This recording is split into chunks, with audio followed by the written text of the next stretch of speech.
Bien, señores, vamos a continuar con el programa Revista 110 Agropecuaria. Antes de iniciar nuestra entrevista central de hoy, vamos a expresarle las gracias que por los días navideños y el COVID navideño no pudimos hacerlo con la Asociación Nacional de Profesionales Agropecuarios, que nos envió una muy bonita canasta. Y el valor de esto no es tanto el valor económico de la canasta, porque aquí yo vi canastas que costaban 100 y pico y 200,000 pesos, no se trata de eso. Una asociación que siempre se ha manejado con humildad, pero con mucha fortaleza moral, y aunque han disminuido últimamente sus fuerzas, porque todo en la vida va cambiando. Cuando la AMPA se proponía una jornada antes, era una jornada que había que respetarla, incluyendo ocupar el Congreso en los tiempos de nuestro invitado y de otros más amigos, Ramón Almanzar, en fin. Pero queremos agradecer ese gesto de habernos enviado una canasta. También darle las gracias a Richard Mercedes, que a nombre de el INESPRE nos envió unos vinos de Neiva, que son un producto dominicano. Así, poco a poco han comenzado países de América, como hemos comenzado nosotros ensayando, y han terminado siendo fabricantes. Quiere decir que tenemos todavía la esperanza de que seamos fabricantes importantes, aunque ya aquí se da. Si usted quiere ponerle calidad o no ponerle, ya eso es una cosa de gusto, de paladar suyo, pero yo sí le puedo asegurar que aquí hay muchos vinos que se comercializan y que se importan, que son más de peor calidad que ese vino que están fabricando en Neiva. Vamos a conversar a continuación con el ingeniero agrónomo, ex ministro de Agricultura, ex director del Instituto Agrario Dominicano y ex presidente o secretario general de la Asociación Nacional de Profesionales Agropecuarios, sobre varios temas que tenemos y sobre varios acontecimientos que han sucedido en los últimos meses en beneficio o en coordinación con la Asociación Nacional de Profesionales Agropecuarios y otros temas alimentarios del país. Michel. Bien, vamos a dar la bienvenida al ingeniero Tito Hernández. Gracias por estar de nuevo con nosotros, ingeniero. Gracias, Michel, gracias Ramón Santos por la oportunidad que me brindan. Bien. Tenemos un tema central y es el impacto de lo que ha sido la pandemia, el COVID-19, desde su punto de vista en la agricultura. Adelante.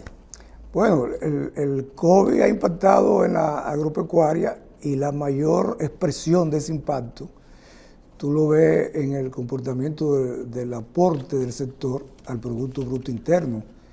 Normalmente, en los últimos años, el aporte del sector al PBI ha sido de 5.4%.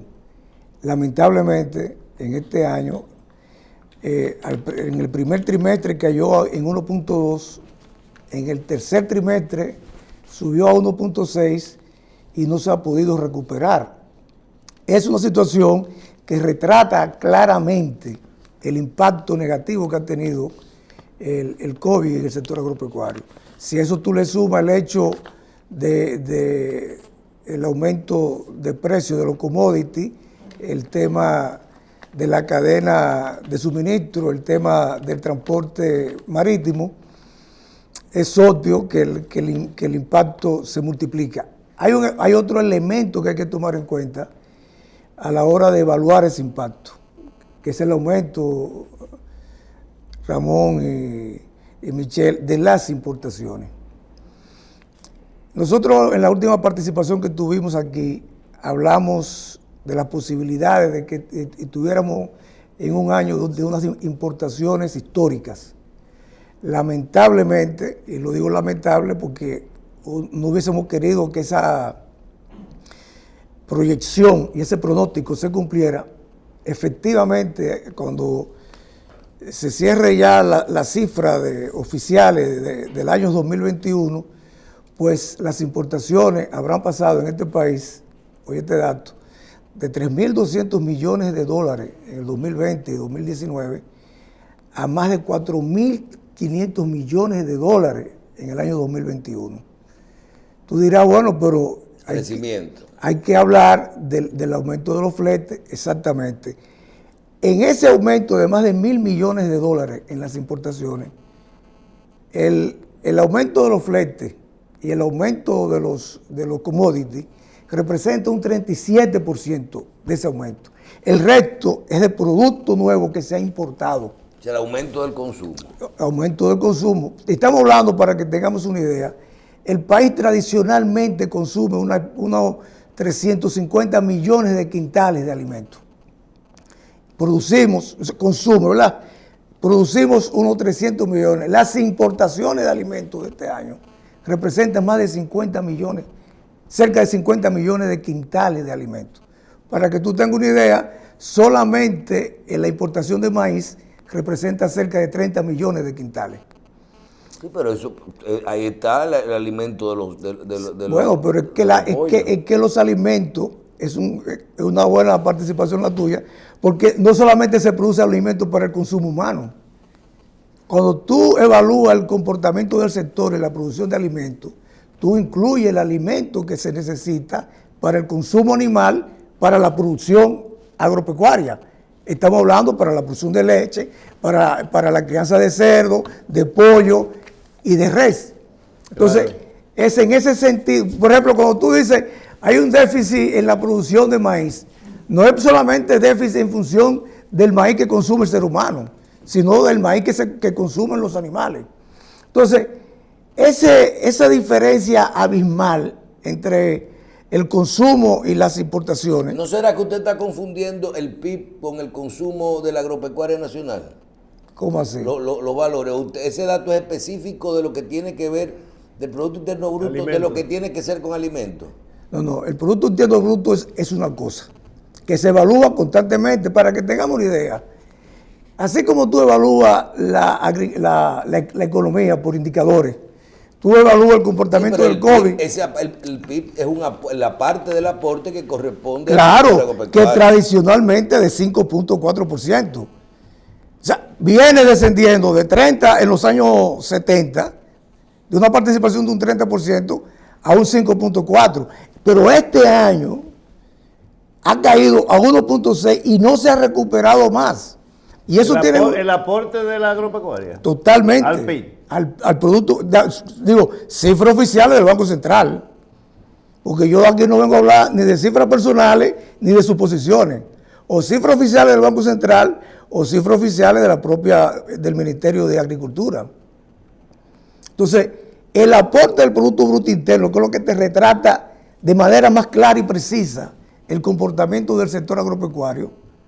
¿Por qué, por ejemplo, se habla de una recuperación económica? O sea, en un momento en que el país tiene un crecimiento histórico de un 12%.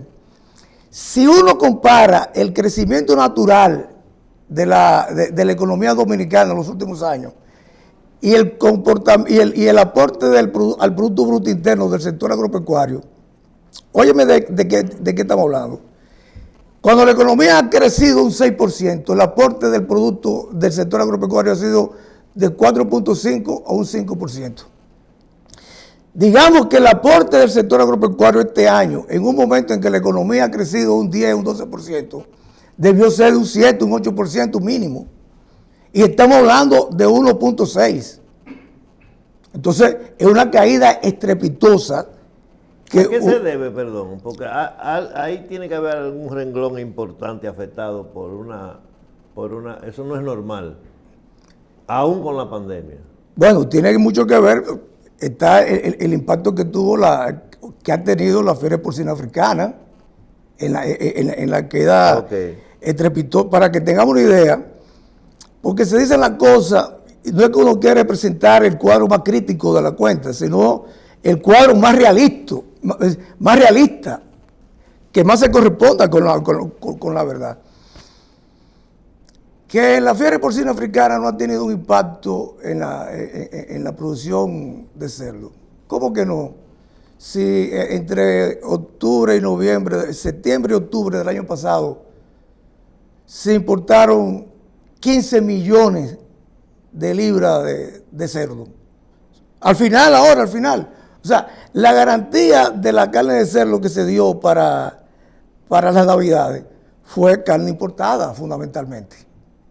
No fue como se dijo, de carne de producción local y la que estaba almacenada. Si no, no tendría otra explicación que en septiembre y octubre se importaran 15 millones de quintales. Para que tengamos una idea, 15 millones de quintales de carne de cerdo representa el consumo del país de 2 meses. El país consume 7,000... Eso es casi un 20%. Totalmente. Pero yo me lo hallo poco con respecto a la fiebre porcina, por ejemplo, en el caso de los cerdos. Pero si se admitiera como un hecho real, sí. Tú dijeras, bueno, una persona que está enferma, que no tiene un nivel de productividad en el trabajo, pero si tú dices, no, yo no estoy enfermo, no, yo no tengo nada. Bueno, pues si tú no tienes nada, no se justifica entonces que traiga esa medicina de fuera. Totalmente de acuerdo. Ya. Entonces, la idea no es señalar que, porque hay aspectos importantes en el sector agropecuario que se han producido, que también hay que reconocerlo. El hecho de que el presidente dispusiera de los 5,000 millones en el Banco Agrícola a principios de año, que yo también te dije a ti aquí que yo entendía que debió ser más, porque 5,000 millones es el consumo de 2 meses y medio de financiamiento del Banco Agrícola. El Banco Agrícola financia coloca un promedio de 2,000 millones de pesos al mes de financiamiento, que no todo ese financiamiento tampoco va para el sector agrícola ni para el sector pecuario, pero es un financiamiento importante. Entonces, el hecho de que se destinaran esos 5,000 millones es una medida positiva que se produjo en el sector. Otro elemento, los 1.600 millones que se destinó para el tema de los fertilizantes.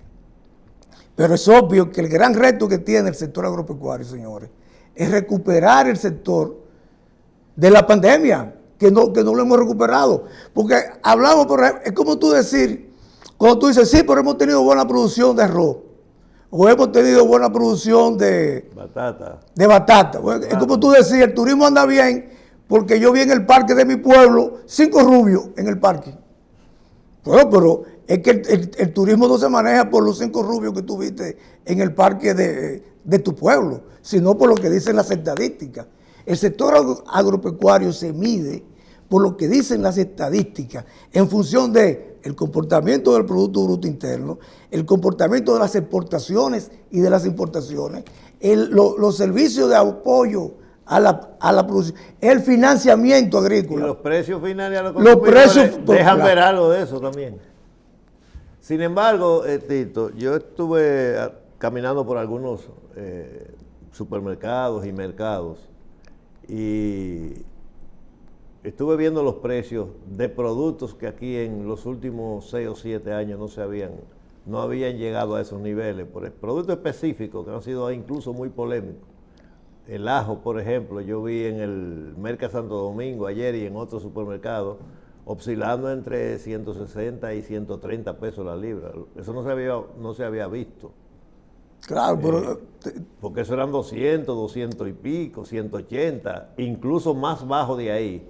Cebolla a 30 y pico, en fin, una cantidad de productos de esos que se importaban a unos precios diferentes por el mecanismo aquel que tenían de la prima que había que pagar para optar por los permisos, que para mí fue como un mecanismo para un gobierno quitarse eso de encima. En aquel tiempo yo decía que como medida política para quitarse malos comentarios a un gobierno fue excelente, pero para el consumidor fue fatal. Bueno, para que tú tengas una idea, mientras se mantuvo esa metodología de importación, como bien tú dices, solamente de rentabilidad para el Ministerio de Agricultura, sí, dejó más de 7,000 millones. 7,000 millones de pesos que debieron ir... Para manejarlo a discreción. Pero 7,000 millones de pesos que debieron ir al campo. Ir al campo. Bueno, se tomó como motivo la reparación de caminos y una serie de cosas, pero es que eso no tiene que venir de ahí. Tú no puedes sacarle de la costilla al consumidor 30 pesos por libra de ajo para ir a reparar el campo, porque incluso la carretera en Constanza está bien. Pero que ese no es el papel de agricultura tampoco. No, claro. Ese no es el papel de agricultura. Exacto. Agricultura ha ido perdiendo, y no me refiero a esta gestión nada más, sino porque esta gestión también tiene un reto que yo creo que es importante, y no la gestión del sector agropecuario, sino la del gobierno central. Así como el gobierno ha ido enfrentando males que ha ido heredando del pasado, en el sector agropecuario también tiene que enfrentar males que se han ido, que se entronizaron en el pasado. Y yo, por ejemplo, eso mismo de las importaciones, que haber cambiado la metodología de las importaciones, para mí fue un gran paso. Quiero hacer una corrección ahí donde tú estás diciendo eso. Digo, hacérmela yo mismo. El ajo en el merca estaba ayer a 115 pesos la libra. Perfecto. Que todavía le falta, pero es justo la mitad de lo que se mantuvo vendiéndose en los últimos años. Ahora bien, mira, tú tienes en el sector agropecuario, cuando yo digo de elementos que hay que superar del pasado, tú sabes que la composición del financiamiento del Banco Agrícola ha sacado del objetivo de beneficiario a los pequeños y medianos productores. Por ejemplo, cuando yo fui director del IAD, el Banco Agrícola financiaba 750,000 tareas de reforma agraria. ¿Y la gente pagaba? Claro. ¿Tú sabes cuántas tareas financia al día de hoy el Banco Agrícola a la reforma agraria? 70,000 tareas. De 750,000 en el 94 a 70,000 actualmente. Prácticamente ¿No será que ya no necesitan financiamiento? ¿Cómo que no? También. No, pero hay algo que hay que reconocer. Acuérdate que el banco cambió, la política monetaria cambió radicalmente. O sea, recuérdate que el Banco Agrícola, el gobierno dominicano, a través del Banco Central casi siempre se hacía eso, que vivían en pleito, el Banco Central y Banco Agrícola. Era garante de los préstamos fallidos de la reforma agraria. Pero después que se modificó la ley financiera y monetaria, el banco es un banco como cualquier otro. Bueno, pero tanto el Banco Agrícola como los bancos especializados en la vivienda. Que es un error del pasado, que hay que enmendar, que hay que corregir. ¿Por qué? Tú vas a decir por qué. En función de eso que tú señalas, el Banco Agrícola, para que tú tengas una idea, el 60% del financiamiento del Banco Agrícola va a la agricultura, el 20% va a la pecuaria, pero el otro 20% va a hacer negocios de factoring. ¿Por qué? Porque el banco quiere buscar rentabilidad. La rentabilidad que no le da la pecuaria y la agricultura, claro, la quiere buscar. Pero el objetivo primario del Banco Agrícola, no, y tú lo sabes bien, no es ganar dinero, no es producir dinero. Entonces, el gobierno actual tiene que producir un cambio en la política agropecuaria, en el área del financiamiento. No puede seguir esa desprotección, por llamarle así, de los pequeños y medianos productores, que son el objetivo fundamental del gobierno en los servicios de apoyo a la producción. Pero es muy fuerte cambiar la política monetaria con sus resultados que ha dado, aunque haya dado estos negativos sobre la agropecuaria nacional. Porque acuérdate que eso fue en los años 90. Yo no sé si tú recuerdas, porque tal vez no estabas en ese lado, pero Balaguer no quería eso. Cuando se comenzaron los procesos de liberación de los mercados, y entre ellos también de liberación del tema no de la política monetaria y financiera que modificó Hipólito, que fue que la modificó, que fue en el gobierno de él, sino la que se hizo antes, cuando la banca se metió a las normas prudenciales, se sometió. El presidente no quería ni el tema de la vivienda, quería que dejaran eso así. Hubo que discutirlo con él. No sé si tú estabas en la posición cuando eso, pero los funcionarios de la época tuvieron que pelearlo y discutirlo y se impuso, al final se impuso. que había las asociaciones de ahorro y préstamo, tenían que prestar igual que cualquier banco y tenían que llenar todos los requisitos, y el Banco Agrícola también. Dejó de ser el Estado el garante de los préstamos fallidos. Cambiaron y lo que él dice tiene sentido, tú tienes que cambiarlo porque tú tienes que saber cuando tú le estás prestando a una gente creo sin que requisito. por eso, y esto lo voy a decir en beneficio de la gente que le dio vigencia, prácticamente el FEDA, que es el Fondo Especial para el Desarrollo Agropecuario, que antes obtenía recursos de la IDE y de muchísimos organismos internacionales, comenzó a prestar ese dinero prácticamente a fondo perdido, que no por eso hay que prestarlo mal prestado, sino por prestarlo rápido. Hay dos distorsiones en el campo que yo digo, el gobierno del cambio tiene que enfrentar. Así como esa renovación de la policía, que hay que renovar aquello, que hay que cambiar aquello. En el campo hay que cambiar dos cosas fundamentales. Y te las voy a señalar. Primero, el financiamiento. O sea, no es verdad que es posible tú seguir penalizando al pequeño y mediano productor. Por eso, cuando el gobierno destina 5.000 millones, yo te dije a ti cuando vine aquí, no son 5, deben ser 10 o 15.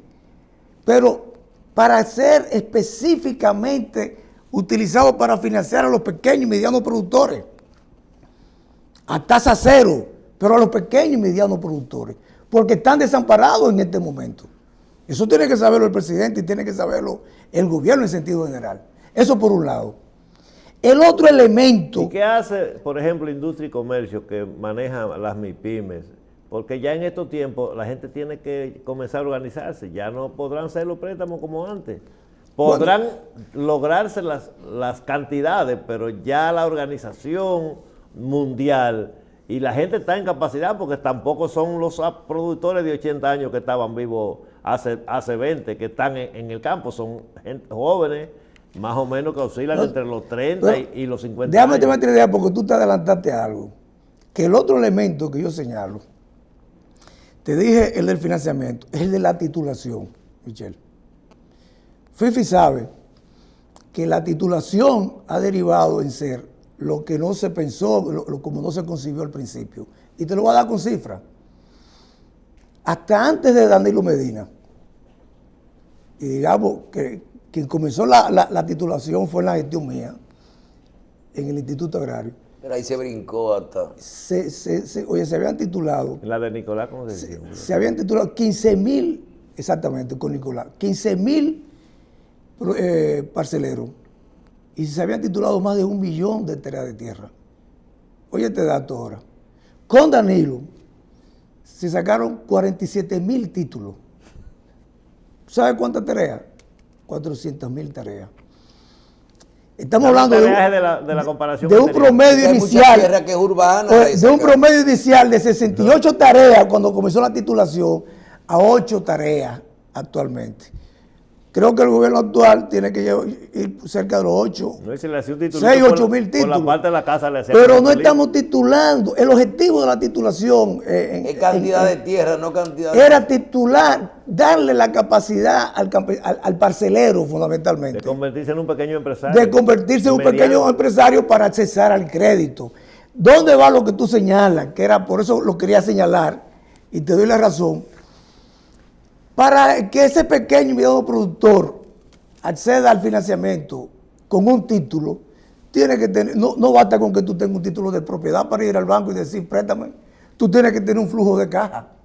Ese flujo de caja te lo da un nivel mínimo de organización, digamos, la constitución de una pequeña o mediana empresa. El sector agropecuario, una tarjeta de crédito con cierta utilización, un historial. Bien, pero el sector agropecuario, tú sabes bien que adolece de mucha informalidad. Claro. El sector agropecuario tradicionalmente aporta unos 350, 400 mil empleos. La mayor parte de esos empleos son informales. Entonces, el sector requiere de un nivel mayor de formalidad, pero requiere de un mayor nivel de apoyo del gobierno como tal. Y la titulación... Y son recursos que como quiera se destinan a veces y no se recuperan. Mira esto. Nosotros, yo creo que realmente hay que... nosotros teníamos unos temas ahí para hablar de los permisos de importación, del tema de los fertilizantes que nos estaban preparando, de lo que se le pone a los agroquímicos adentro, que si el glifosato, el paraquat, cosas que hay que quitar, y las leyes y eso, y tú dices, entonces uno escucha aquí a los lecheros y te hablan a ti en esa área, los lecheros y los ganaderos te hablan a ti de la etiqueta, del precio, del arancel, del precio de venta, de la comercialización. Y ahora usted menciona titulación, financiamiento. Yo creo que el sector entero tenemos nosotros que revisarlo. Totalmente de acuerdo. Por cierto, entero, no hay nada bien. Mira, por ejemplo, óyeme, ese pleito de los lecheros no tiene sentido ni razón de ser que exista. Tú vas a decir por qué. Primero, ellos decían que la producción de leche ha ido en decadencia. Es todo lo contrario. La producción de leche del país ha ido en aumento en los últimos 20 años. Te estoy hablando de más de un 88%. ¿La producción o el consumo? No, la producción de leche. Aquí en el 2002 se producían 500.000, 450.000 litros de leche al año. Hoy se está produciendo cerca de 1.000 millones de litros de leche al año. De 550.000 que se producían hace 20 años a 1.000 millones. Lo que pasa también es que no toda la producción lechera se destina aquí la mayor parte de la producción lechera se destina a la producción de queso. Yo no quise preguntar. El 50%. El 55%. El no otro se lo beben ellos mismos. Y el otro, el 25% es para consumo de leche rica y de las grandes compañías. Entonces, lo que yo te quiero decir, manejar ese tema por parte del Ministerio de Agricultura no es complicado. O sea, tú no puedes tener un sector agropecuario quejándose permanentemente en los productores de leche, productores de cerdo, productores de pollo, en los profesionales agropecuarios. Ese ruido en el sector agropecuario hay que apagarlo. ¿Y se apaga cómo? Asumiendo responsabilidades, reuniéndose, como dicen ellos, con ellos y tomando decisiones. Decisiones que no son una cosa del otro mundo. Que establecer reglas de juego claras. Y asumir con sentido de responsabilidad el papel del sector agropecuario. Que yo te voy a decir algo, que en este momento no es solamente, digamos, de interés patriótico, sino de alto nivel de responsabilidad. Lo que estamos hablando, Michelle y Fifi, cuando tú oyes decir que la inflación del país en 8.5 y que el mayor aporte de esa inflación lo están dando los alimentos que pues, se producen, que se deben producir en el campo. Cuando tú hablas de que el Producto Bruto Interno cayó, cuando tú hablas de que las importaciones aumentaron, no hay manera de tú retratar y diagnosticar por más amor, simpatía, cariño y relaciones familiares que tú tengas con alguien, de decir, no, las cosas andan bien, las cosas están... No, de todos los sectores de la economía del país, el sector agropecuario es el que más rezagado está. El único que no se ha podido recuperar por el tema de la pandemia. Es el más afectado, es el más gravoso. ¿Y todas las condiciones no son externas que se están dando? No, jamás en la vida. Déjame decirte algo. Usted habla dólar, inflación, flete, los commodities. Eso es lo que ha cambiado todo. Por eso es que aumentó la exportación. Pero ¿qué tú crees, por ejemplo? En Costa Rica la inflación no ha pasado de 2 puntos. En Brasil, que te voy a dar dato, que lo quería señalar, Brasil en medio de la pandemia pasó a ser el principal productor de carne de res del mundo, por encima de Argentina. Brasil... Pero es que siempre que cuando se salva uno se lo que te quiero decir es que las crisis son oportunidades también para crecer. Tienen bastante enfermos ya en Brasil, sí. A pesar, es lo que te quiero decir, pero yo quiero darte este dato. Yo quiero darte este dato que es importante, que es lo que yo quiero señalar. El gran reto de la agropecuaria en este momento, con el tema de la pandemia, es desarrollar grandes planes de producción de alimentos para enfrentar esa amenaza que hay permanente de aumento de los productos de primera necesidad. Aquí hay una responsabilidad, digamos, histórica que hay que asumir con los pantalones puestos. O sea, aquí hay que coger el campo, como le llaman, el toro por los cuernos.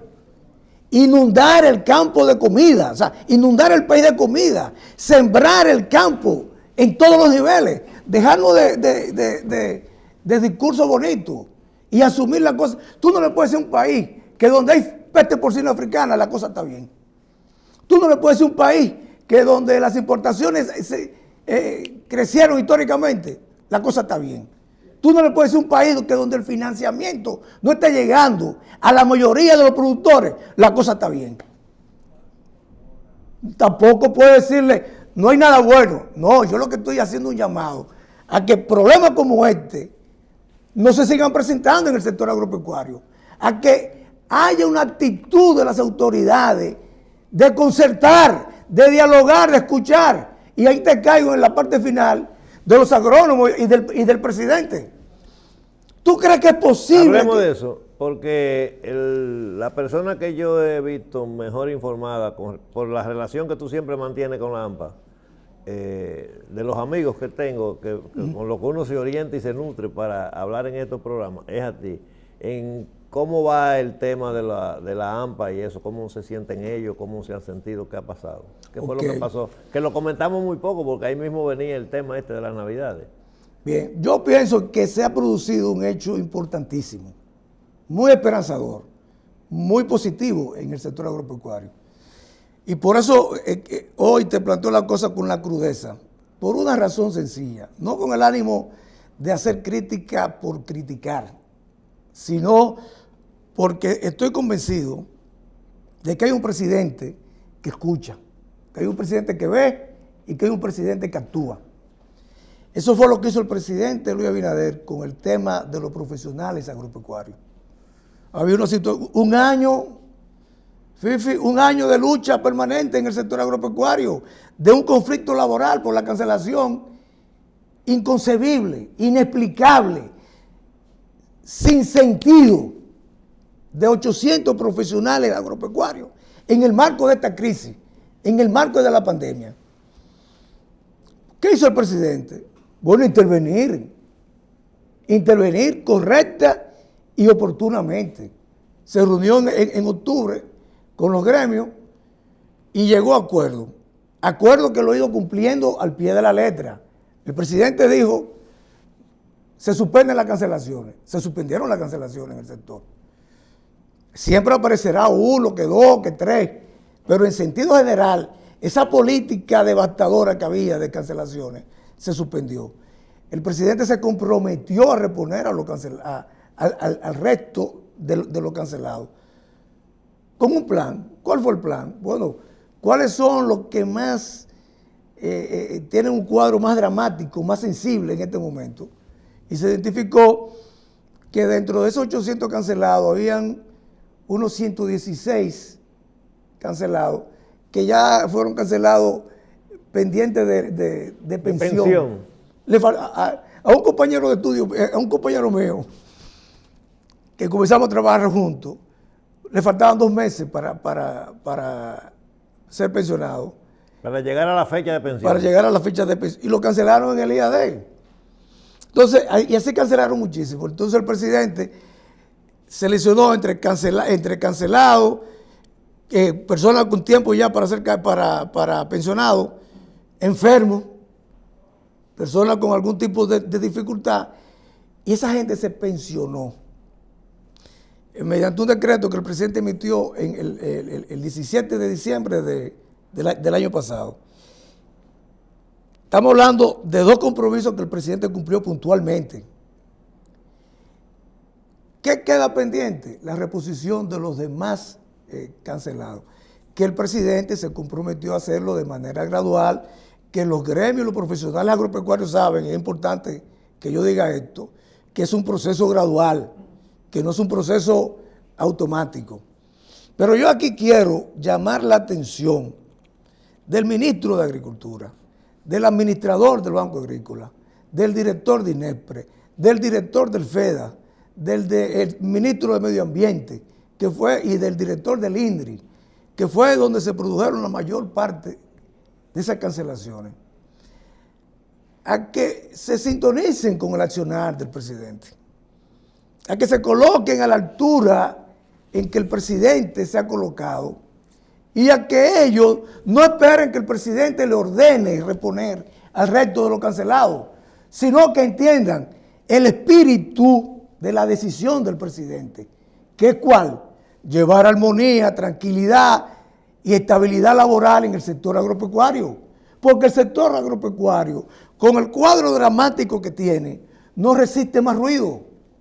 Entonces, yo entiendo que el ministro de Agricultura y los demás funcionarios deben tomar la iniciativa ellos de comenzar a reponer a esos agrónomos que no fueron pensionados y que el presidente asumió el compromiso de reponerlo. No dejarle la tarea única y exclusivamente al presidente. Bien. Y entender ese mensaje. Bien. Entender ese mensaje. Bien, vamos a darle las gracias a nuestro amigo Tito Hernández por su participación y por sus orientaciones que siempre nos trae. En otro programa vamos a discutir más ampliamente el tema de los precios y de algunos puntos que nos faltó por debatir dentro de los mismos que él citó. Yo pienso que el presidente, cuando hace ese tipo de acciones, lo hace, felizmente lo hace, lo disfruta, porque disfruta su responsabilidad de cumplir, pero también pienso que son tareas que no tendrían que llegar ahí. Claro. Porque el día que con los cientos de instituciones que hay aquí y los miles de problemas, tengamos que esperar que el presidente participe para solucionar los problemas, yo creo que andamos ya ahí, comenzamos a andar mal. Pero yo quiero también decir, y en esto quiero ser lo más honesto posible, en el sentido de que las posiciones públicas que hay en el país, en la agropecuaria y en todas partes, van a necesitar de mucha actitud de paz y de colaboración, como se hace de manera directa, de manera indirecta y hasta a través de estos programas con la gente. No es el tema de los coroneles que quieren siempre ser generales antes de irse, porque no, nada más hay un solo ministerio y podemos haber elegible 200 o 300 para ser ministros de tal o cual cosa. Yo pienso que la gente tiene que sentirse bien cuando se hacen las críticas con profesionalidad y con la verdad sobre todo. A mí en el tiempo que tuve en posiciones públicas me dio mucho resultado hablar la verdad. Es tan cómodo, no hay que forzar la mente, no hay que forzar el cerebro, no hay que inventar nada. Porque lo primero que tiene que tener el que habla mentira es buena memoria, y la memoria es una de las cosas que se pierde más temprano. Así es que yo tuve en una ocasión reunido con algunos técnicos amigos y ellos llegamos a la iniciativa de elaborar algunos procedimientos que eran necesarios para el control de la peste porcina africana hace muchísimos meses de eso. Y la verdad, que mis palabras son que yo creía que las cosas en cuanto al borrador que preparamos se veían más graves de la cuenta. Sin embargo, no voy a decir que el problema se resolvió, pero voy a decir que hemos convivido durante muchos meses y no se ha muerto nadie. Se han muerto unos cuantos puercos que ha habido que sacrificarlos y la sangre no ha llegado al río. Quizás no como quisiéramos, porque son experiencias nuevas. El COVID y la nueva peste porcina se parecen mucho, son circunstancias distintas e invertidas, porque cuando vino la otra fiebre porcina, que no fue en el 79, sino en el 78, y por eso hablamos con algo de conocimiento, el 80% de los cerdos estaban en pocilgas, en patios y como le llaman ahora, corrales y cosas de esas, pero ahora es al revés, el 80% están en proyectos que no tienen nada que envidiarle a los proyectos de cualquier país avanzado del mundo. A ustedes, amigos televidentes, por estar con nosotros en otra entrega de Revista 110 Agropecuaria, le damos las gracias y les invitamos a que sigan cada sábado orientándose a través de este programa, que siempre van a recibir de nosotros todos verdades y no falsedades. Bueno.